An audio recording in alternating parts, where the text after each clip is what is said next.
Hello and welcome back to another episode of Critical Reactions with your host, Bryan. We're going to continue on with this week's theme of some of the best tracks of 2025 chosen by y'all. We're going to be checking out something from FKA Twigs here. The track is called Eusexua. And I don't think I've ever heard anything from FKA Twigs. At least not that I could remember. It's possible I've heard something of hers in passing, given how large of an artist she is, but nothing that I've gone out of my way to listen to recognize and pair together, oh, this is her sound. So I actually have no idea what I'm in store for here other than something probably pop or mainstream adjacent. Let's dive in. See what FKA Twigs is bringing to the table today.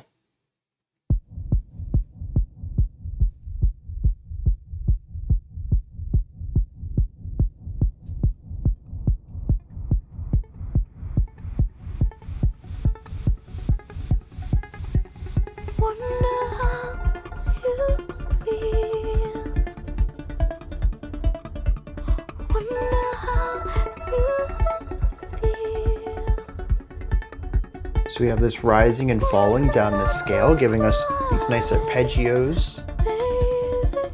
Just a little bit of tension, unease, but this chimey sound over here presents positivity.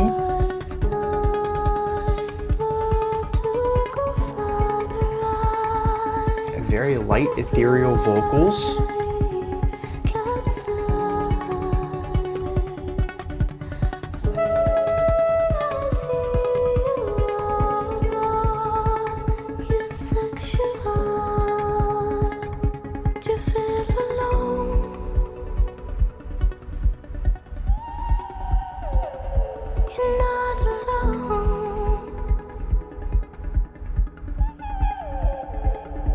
And if they ask you, say you feel it, but don't call it love. Eusexua. Got that dotted quarter rhythm going on. Wonder if you see. Wonder if you Little bits of foreshadowing here and there of an explosive growth, something larger. We never quite hit that though. can change the course of time. The format shifting there. King size time, Portugal sunrise. There's so much potential here. That's what I'm getting out of this. An anticipation for something more. I will be very surprised if we don't have a peak from here somewhere in this track. Do you feel alone?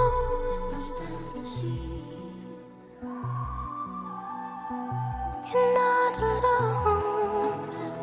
A little more physicality to her vocal timbre, but still in that same range.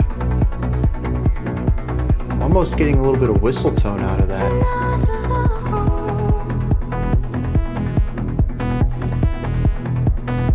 And if they ask you, say you feel it, but don't call it love.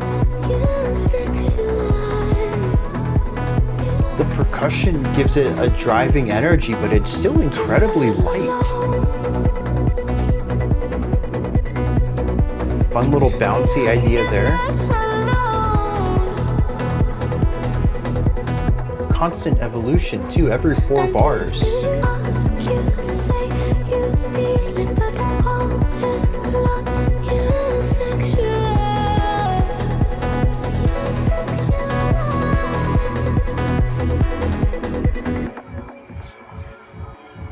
People always told me that I'd take my love too far, then refuse to help me.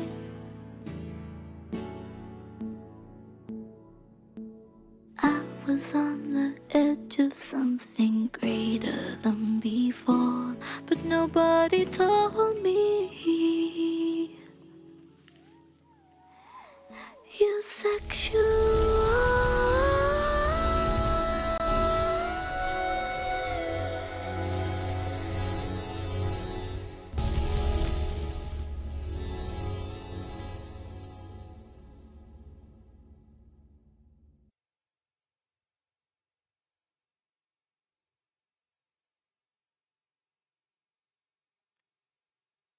you may remember a couple of minutes ago I had said something along the lines of, if this doesn't have a peak in it somewhere, then I'll be surprised. And we did ramp up the intensity a little bit beyond the vibe and atmosphere of the opening 2.5 minutes, but we never quite hit that point when it felt like all of the anticipation paid off. We had all of this rising energy, and I don't ever really feel like we had that moment when all of this potential became kinetic, when it exploded into something vast, larger than. I find that to be really interesting because it actually lines up with my feeling in the end too.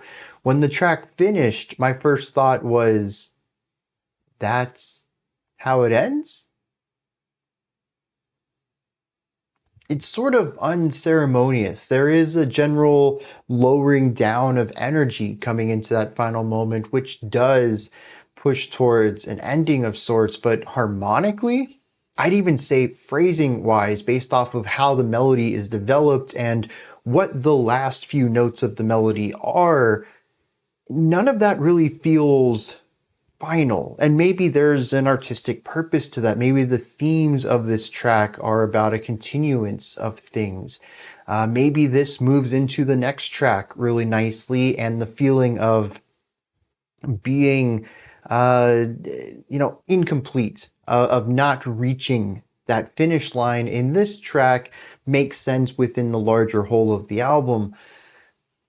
But I do find myself feeling a little unfulfilled at the end of this track, just wishing that we had, I don't know, that all of that anticipation, all that foreshadowing would have led somewhere, that the finality of this song would have existed at the end. It's a song that feels like it constantly pushes me to the brink of enjoyment and then decides to stop. Never really getting me over the edge, just bringing me right up to it. It's not the only song I've ever heard that does something like this, but it continues to be a bit of an annoyance for me. I don't like being teased, not musically. Anyways, if you're going to foreshadow ideas, I like to see the payoff for that. I mean, if this was a film, we'd call it a plot hole, to constantly allude to something and then by the end of the film just not deliver on it. So I don't want to put it down in like concrete words that this song isn't good because it doesn't do these things that I expected. Obviously, art is more subjective than that.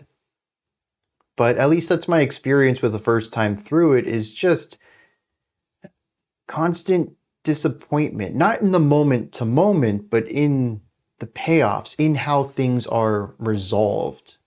Because in the moment to moment, this is pretty slick. I love the production on it. For the first 2.5 minutes, we have this really nice, light, ethereal vibe.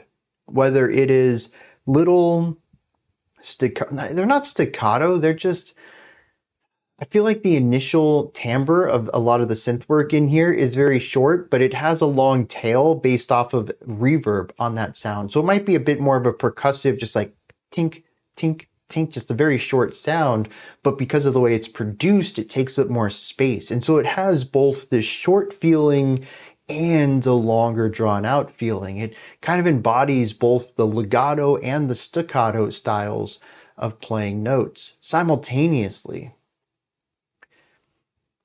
And actually thinking about that kind of concept right there of existing as opposing concepts, I had mentioned that as we got into the back half of this track, the percussion was driving us. There was so much momentum forward, but the atmosphere, the vibe of every other instrument was still very light and floaty, not really driven. We were once again at a place that feels like I'm supposed to be existing in the moment while also progressing to the next. A state of just pure existence and directed existence simultaneously. Anyways, back to the beginning though. Nice atmosphere here. We have the cool instrument over there. It's very light. We have, of course, the vocals, very light, very airy, lots of ethereal elements to them, very thin vocals, and also very high-pitched vocals. And honestly, the effortlessness here is wild. To the higher in pitch you get, you really need to have strong support, air support, to hit these notes. Now, I'm not a vocalist, but I do play an aerophone instrument. I play trumpet, and I have experience with using my breath in order to play notes, play music. And I'm pretty sure parts of this is going to be analogous. I'm pretty sure that you need proper air support to sing really high notes, just like you need proper air support to play high notes on a trumpet. If I'm wrong about that, please let me know. So what we have on display here is proper air support without necessarily introducing a lot of volume. And this is actually it's a pretty high level skill even for aerophone players. I think a lot of our gut reaction when we think about high notes is loudness. And honestly, a lot of beginners, whether you're playing clarinet or French horn or tuba or flute or whatever, as you get into the higher ranges, your first instinct is to blow harder, to put more air behind it, and that's going to increase your volume. But it's more about steady support more than increase in volume. And as you become a better instrumentalist, and I'm going to assume here also a better vocalist, you learn how to increase your pitch without increasing your volume. And what we see here is a ridiculously high tone and a very, very light volume. Also using some of the airflow not to support the sound itself, but to get that airiness in there, to get that light ethereal sound going along with it too. Kind of removing the physicality of the note itself in order to make it more airy. And it always blows my mind when people can do this because it almost feels counterproductive to hit such a high note without the body to it, without having that airiness, but also without having the volume to be whispering these really high notes.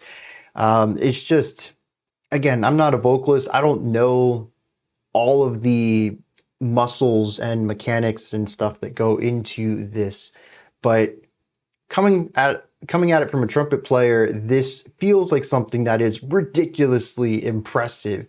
And if I heard a trumpet player doing the same thing, I would be incredibly impressed because I know about, trying to get there and embouchure and breath control and all the elements that go into it.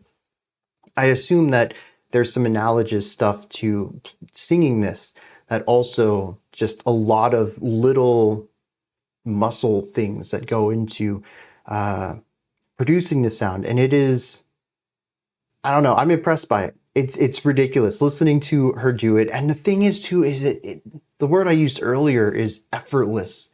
It just sounds like it's a natural thing for her to sing at this pitch, at this height of note, with almost no support, or the illusion of no air support to it. It is very well supported. There's no wavering to the pitch. She hits the pitch perfect. I mean, it's incredibly precise, but it feels like it's just such a natural way to sing for her. And that's impressive too. And I really think that is a key element to this moment, because if she was belting this out and it felt like she was putting a lot of effort into it, maybe like an operatic style of singing where you can tell there's a lot of difficulty in this production, and you're supposed to be both engaged with the story of the opera, but also in awe of the technical skill. I think that kind of bravado in the vocals would defeat a lot of the atmospheric elements to this, the way that it feels. It's supposed to be effortless. And I think that the understanding of how this would feel in order to convey the right emotion, and then to have the skills to back that up. It really all just comes together phenomenally here, because this section is relaxed. Now, it's not totally relaxed. Again, working with these opposing ideas, the dichotomy that I see so much of in this track, it is a very light moment. For the first 2.5 minutes, it's synth pads, it's the light vocals, it's little staccato things with a lot of reverb on them. It's about building something that feels like floating, like being in the clouds. But what I find interesting is that beyond this general vibe, if you listen to the chords in this section, there's some tension in there. I think I used the word foreboding, possibly, but there is this feeling of tension, rising tension throughout this that I really thought was going to lean into something later, a bit of foreshadowing for some darkness the song was going to introduce, and that never happened. The beginning of this track feels like there is some sort of danger on the periphery, that we are so locked into this heightened sense of engagement, this feeling of being on cloud nine, this happiness and joy and elation, that we're missing the dangers on the outsides of that. That's what I got from the beginning of this track, and the song didn't really go in that direction at all. When we brought more physicality into the mix, it just continued to focus on this elation, but something less ethereal and more grounded. I'm really curious what the lyrics are to this, because I'm having a bit of trouble trying to decipher the musical side of things. And it could just be that it's something that I need the lyrics to help with, or that I need a couple of listens to hear some of the nuanced ornamental ideas that maybe I've forgotten now, as you know, it's been almost 10, 11 minutes since I've heard the song. But it is something that escaped me while I was listening to the track, is what all of this was supposed to mean, the nuance of it. Because obviously the core element is happiness, it's joy, it's just pure light. So much about being on, again, cloud nine is really the term I think of with this, just a pure elation. Nothing can bring you down. That's what the vocals tell me. That's what the production tells me. It's what most of the ornamental ideas tell me. It's just there's these creeping elements in the chord progression that I'm really curious what that's supposed to represent. Now, aside from the general writing of the chord progressions, the timbres of the instruments, the melodies and stuff like that, we have the general production on this, which I think is wonderful. Everything is crisp, it's high fidelity, as I expect from anything pop adjacent, anything in the mainstream spotlight. I just expect to have this really crisp, almost clinical production style where everything is audible and has room and space built into the song for it. But what I wasn't expecting was so many interesting sound choices and samples in here. Yeah, we have the synths, we have percussive instruments, we have the vocals. Those are all pretty typical. You know, the tone of the synth might differ from song to song, from artist to artist, and every artist has their own vocal timbre too. But generally speaking, there's a general sound. We don't have weird like toy piano or out of tune instruments, or you know, weird wonky phasery piano synths in popular music. They all kind of have a homogeneous sound, more or less, based on the musical desires of the listeners of that era. But what I didn't expect were the samples in here. There's scratches, there's tinks and clatters. At one point, I swear I heard silverware against a plate. Just like a tink tink scrape, and then that was it. Never heard them again. But it was the specific sound of silverware against whatever, porcelain maybe? I don't know what plates are made of. Um, it's just a very specific sound. But what's interesting is that there's some overtones that were removed from it, because normally scraping a fork across the plate is a bad sound. Not a lot of people enjoy that. It's the tingles down the spine. Why are you doing that? The body cringes up. I didn't get that response from it, but the timbre, the pitch was right.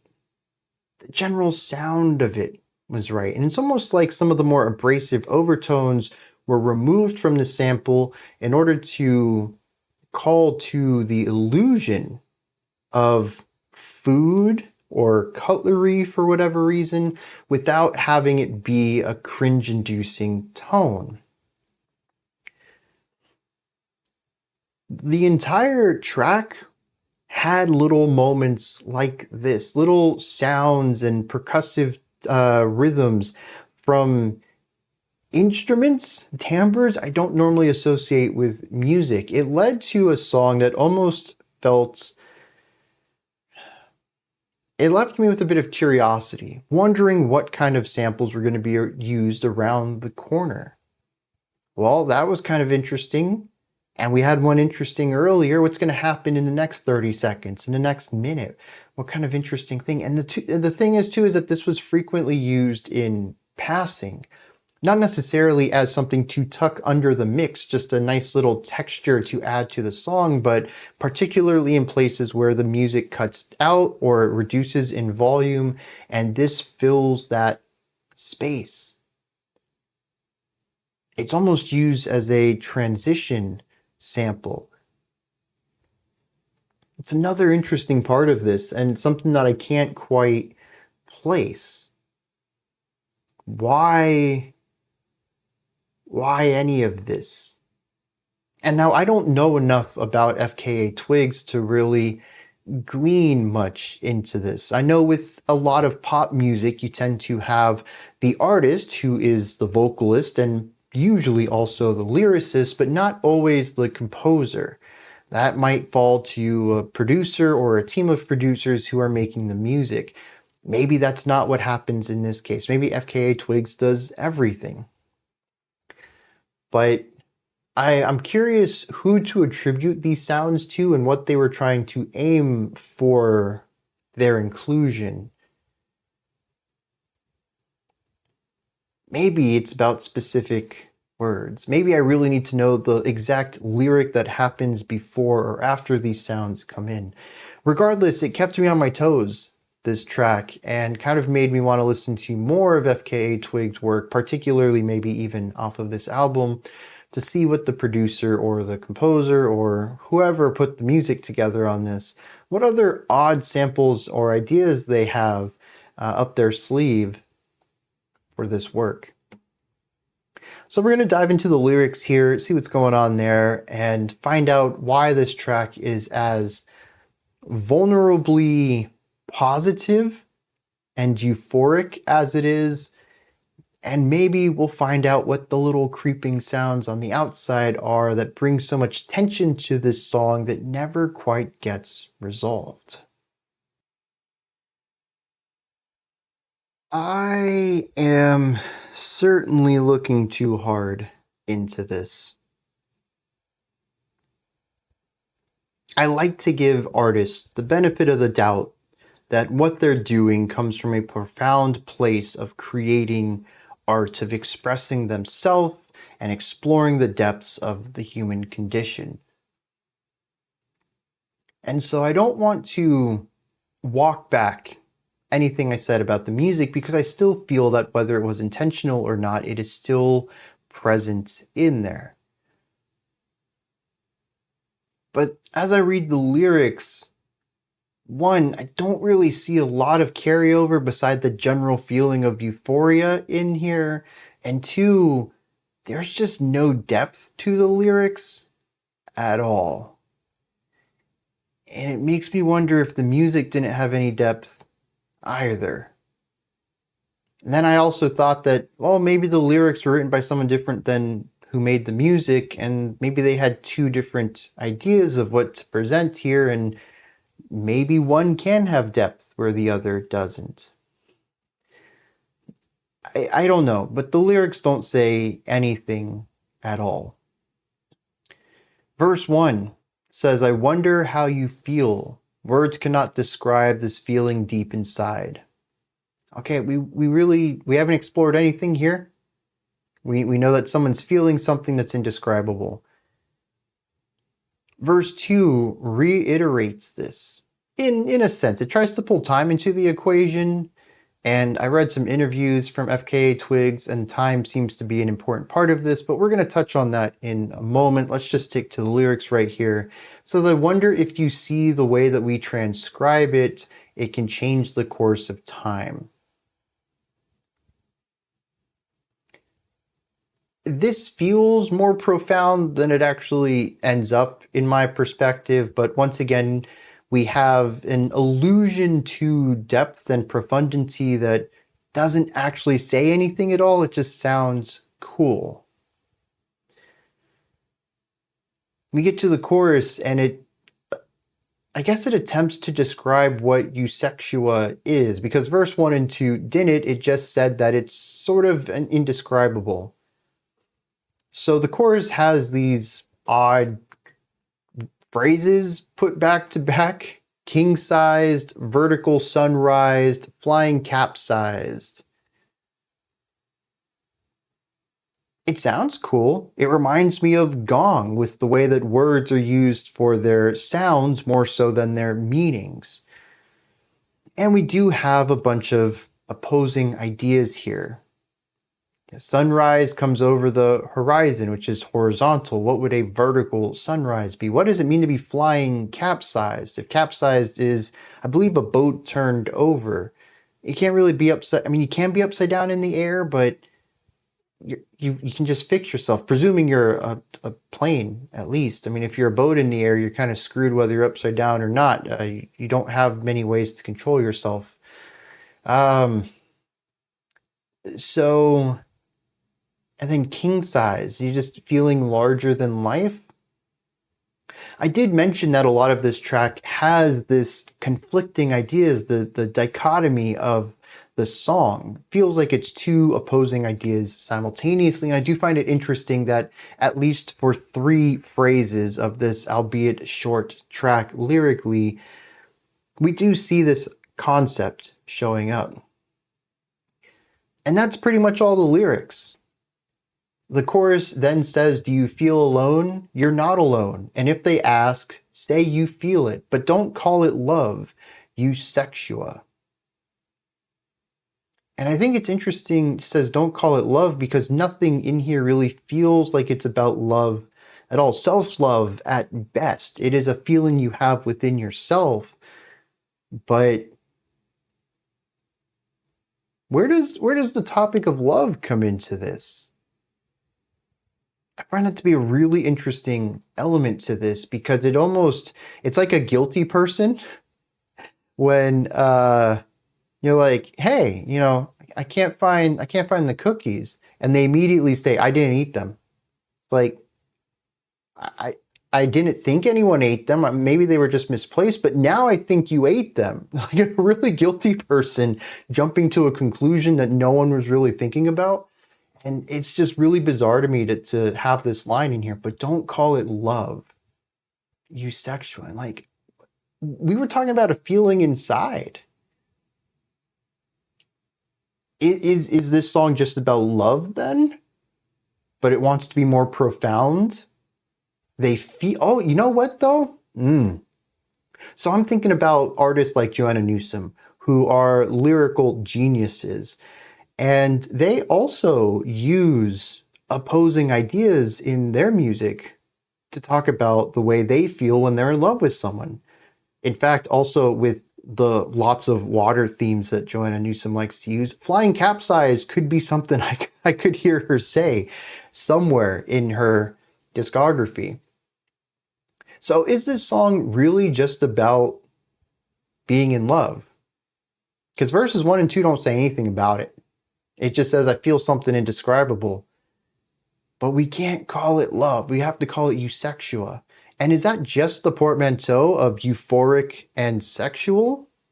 Is this about feeling higher And again, on cloud nine, to feel really good about a sexual attraction to someone, but we can't call that love. Maybe it is love, maybe it is just lust too, but this doesn't feel very profound now. We don't necessarily need a new word for this.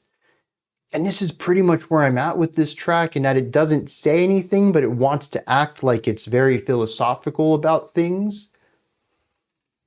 But I just don't get that feeling out of it. It doesn't say enough to really back up the fact that this is supposed to be some new wave, profound element, perspective of viewing this feeling. We do have the outro, which is spoken word. It says, people always told me I take my love too far, then refused to help me. I was on the edge of something greater than before, but nobody told me. Eusexua.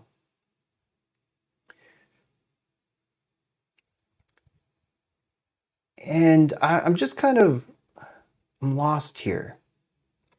Now, I had mentioned that I saw a couple of interviews, and FKA Twigs describes this as a feeling of losing track of time. Eusexua is a feeling, she states. There's not really a word for it, but you know this feeling when you've been out all night and you lose 7 hours to music and you look at your phone and think, oh my gosh, it's 8 in the morning, and last time you looked it was 1. It's because you've been in a state of Eusexua. And I think this is where the time element comes from, that it can change the course of time, but it actually doesn't. I mean, I guess that's an artistic way of presenting it, but more accurately, it alters our perception of time. And this idea of losing the perception of time because you're enjoying yourself, we have vocabulary for this. In fact, euphoric works really well to describe this. And so I'm just not seeing a lot of meat to this track lyrically. And it's kind of hindering my enjoyment of the music, because I was really hoping for something to come out of this, and it didn't. And I was hoping the lyrics might help me understand why there were these elements in the music that weren't resolving, and they're not. The lyrics are all about resolution. It's about knowing exactly what you are and who you are and what you're feeling, and now having a word to put to that, when apparently previously there wasn't a word, even though I'm pretty sure we have lots of words in many languages to cover this feeling. I'm sure German has a very specific word for it.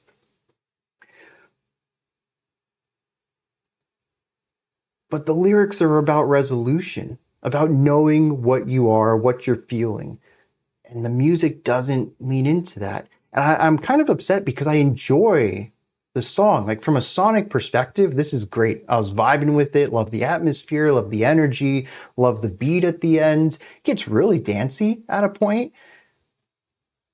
And I can enjoy it for, I hate to say this, because I try to be as supportive as I can for pop, because I do enjoy pop music, but I can enjoy this as just a pop song, if that's how you want to view it.